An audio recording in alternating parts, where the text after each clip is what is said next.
Hello, welcome back to part 2. We're going to continue talking again about conservative vector field. And we will say this, that a vector field is considered conservative when there exists a differentiable function. So in other words, we have to be able to take the derivative such that the vector field itself, has to equal the gradient. In other words, what they're telling us, remember these are both vectors. The gradient's a vector. It gives me the direction my function's heading. A vector field is a vector, so obviously that gives me direction. So in other words, we're saying that they have to be heading in the same direction.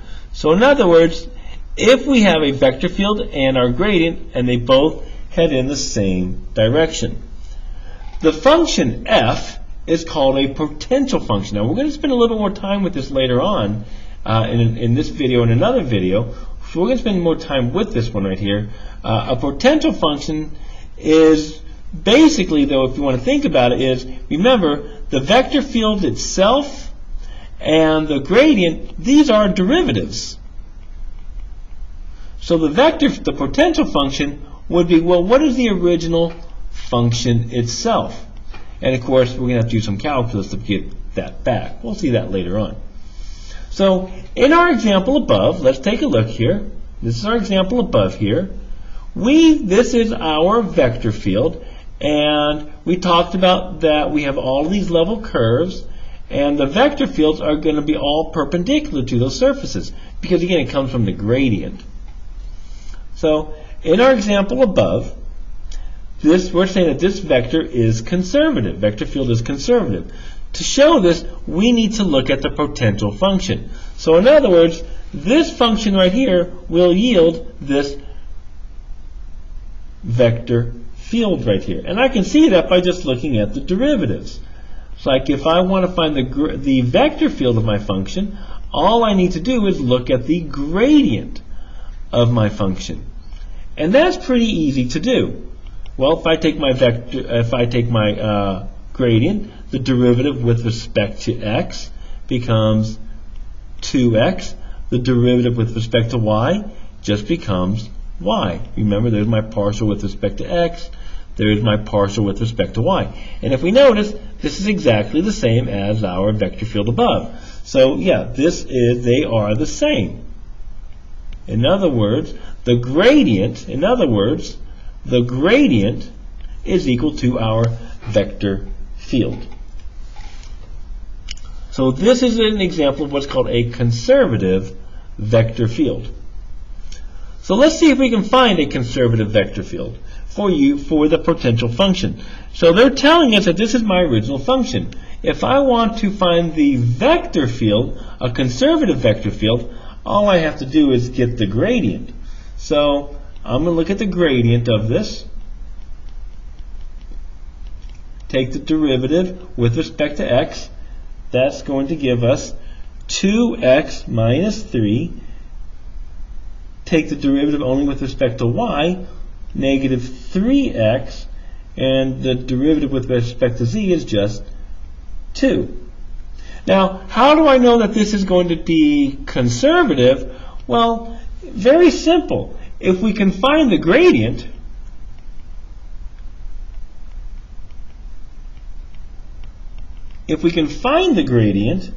we know it's conservative.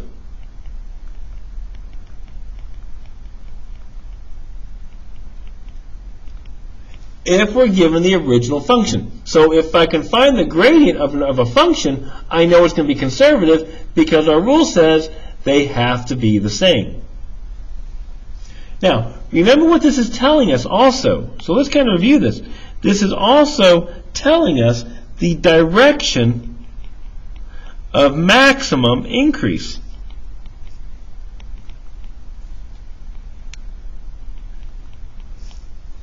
Therefore, this is going to be perpendicular to all the level surfaces. Like the planet Earth, right? You're perpendicular, like you're in the Earth. You stand up perpendicular to that. We are a gradient to the surface of Earth. I guess you can kind of say that way. Which is, again, because it's a gradient, that's why any vector field should be perpendicular to any level field, like we saw in our example up here. All right. Now, we do have a test for conservative vector fields. You might recall this from another video that we did. So our rule here is to say we're going to let m and n have continuous first partial derivatives on an open disk. So in other words, we're talking about some sort of surface right here. So we're on some sort of surface. The vector field is given by this. Now remember, these are derivatives. This is a list of partial derivatives. In other words, my m is a derivative with respect to x, and n is a derivative with respect to y. We know we know that this vector field is going to be conservative, and we have this rule right here: the partial of n with respect to x. Well, what is this really saying right here? Well, this is really saying this is the partial. Remember, n is already the partial with respect to y, right? N is already the derivative with respect to y. But now I'm going to take that derivative with respect to x. That should look familiar. So it's my second derivative. So this is really a second derivative.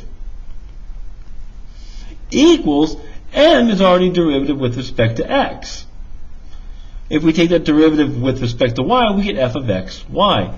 Wow, this should look very familiar to us, right? This is Clairaut's theorem, right? Remember Clairaut, the one guy Newton liked? Clairaut's theorem. Remember Clairaut said it doesn't matter the order in which you take the derivatives, they're always going to be the same. So in other words, as long as we're looking at the same function or the same potential function, it doesn't matter the order in which we take the second derivative, they should always be the same right there.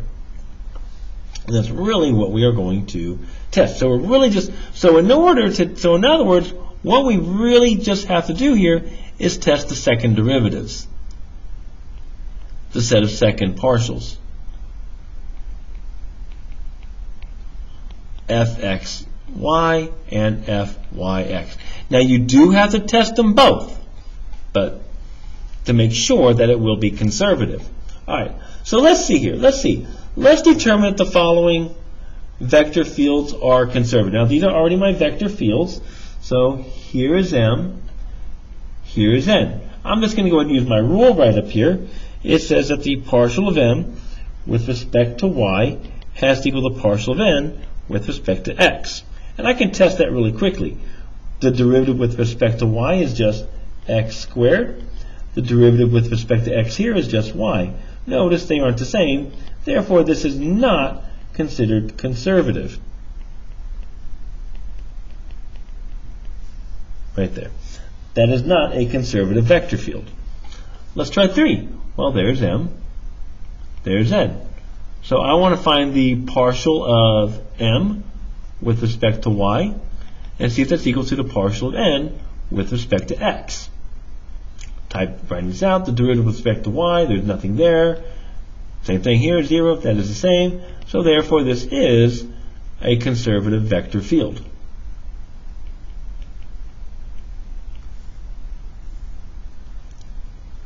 So try number 4, same thing.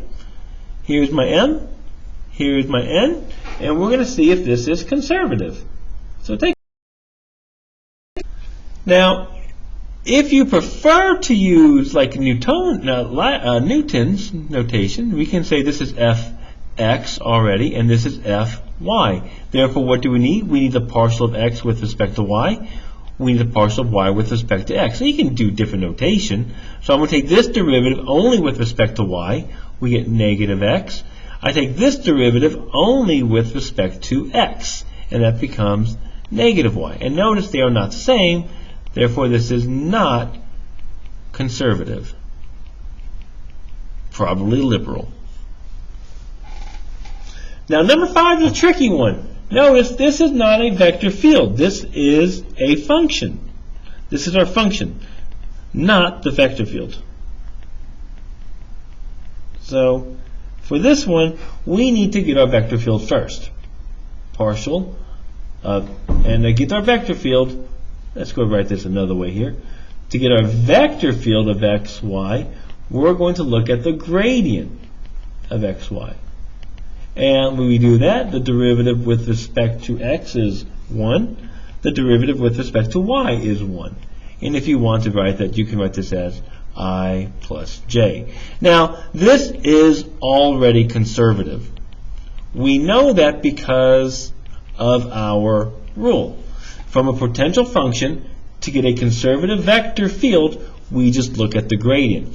That's already going to be conservative, and you can check that out if you like, right? If I want to do the partial of m with respect to y, that's going to be 0, and the partial of n with respect to x, there's m, there's n, is also going to be 0.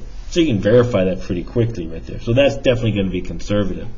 All right, go to our next video. We're going to start talking more about how do we find our potential function. I'll see you then.